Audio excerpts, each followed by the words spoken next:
Let's build a leather wallet template using Fusion 360 because why not?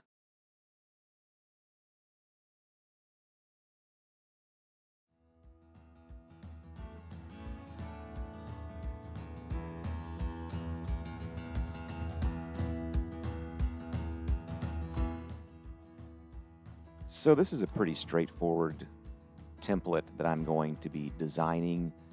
I I found that in leatherworking, templates are sometimes easy to come by.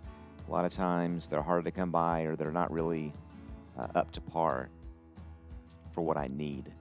So in this case, I wanted to make a quick leather passport wallet for a customer and decided to show you guys how I design a template to send them a rendering.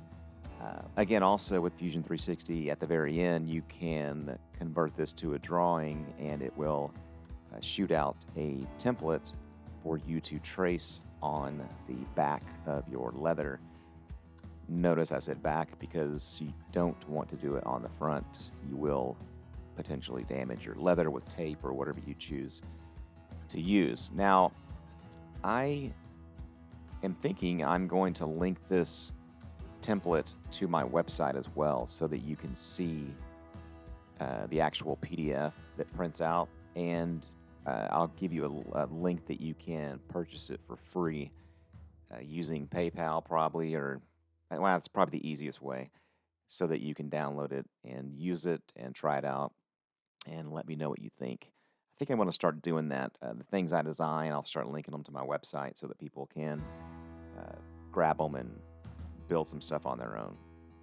Now, that being said, jumping right in here, I am essentially making a rectangle that is the size that I need, and you saw that I chamfered or did some fillets, I'm sorry, on the edges to give it a little bit of a curve. And I am using construction lines to give me the capability for quick mirroring as well. Again, a lot of these techniques in leather working templates that I design carry over into wood working design. So Fusion 360 has a lot of stuff that is helpful for both of those trades.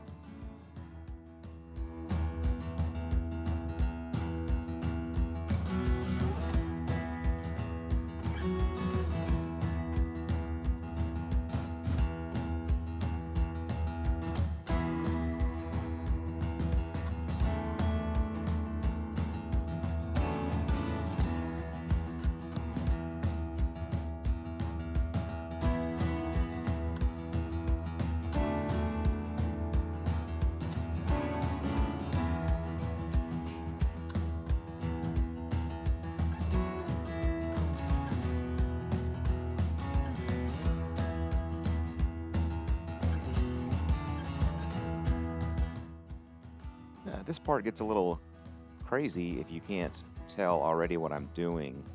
This is kind of the technique I prefer to do when I'm making something along the lines of a wallet. Instead of using splines, I just simply utilize the construction lines and circles and make these designs in the wallet. And if you can't already tell what this is, you'll definitely be able to tell what it is when I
Okay, if you couldn't tell by now what I was doing, you're about to be able to, because I am going to use the scissor feature and start having a little fun here and cutting out all of the excess lines that I no longer need.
Pretty neat way of doing it, I think.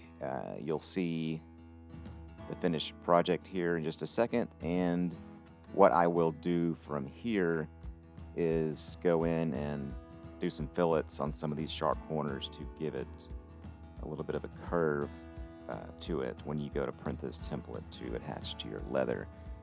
Because again, you're going to draw this printout on the back of your leather exactly how it is in order to, before you cut everything out.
So here I'm just making copies of the overall wallet. You'll see why in a minute, but on a leather template, I do extrude into components because, again, you have to take it to the drawing phase. It's not going to read in Fusion 360 that you're trying to print out a drawing if you are not using components. So I will convert everything, if it's a body or whatever, eventually into a component, or start with a component so that I can print this on to 8.5 by 11 sheets for templates, or to give this. Sometimes I would sell these if they're complicated to people so that they can use them. But again, you have to make sure these are components, or it will not work when you go to the drawing side of Fusion 360. Because even though we're in the design phase here and it looks like you can just print this out, it does not work that way. So you will learn over time if you decide to not just use my templates and learn Fusion 360 on how to do this. But anyway, again, I will be putting these onto a link to my website for you guys to print out in case you want to just make the project in leather for yourself.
Okay, once all these are extruded, I do need to go back and get the stitch lines or the stitch holes to come out. Now, I'm using 0.5, as you can see, for the hole size. Now, this is typically what I would use for someone that's going to hand stitch, saddle stitch something, because you're going to be using a much thicker thread than if you were using a leather sewing machine.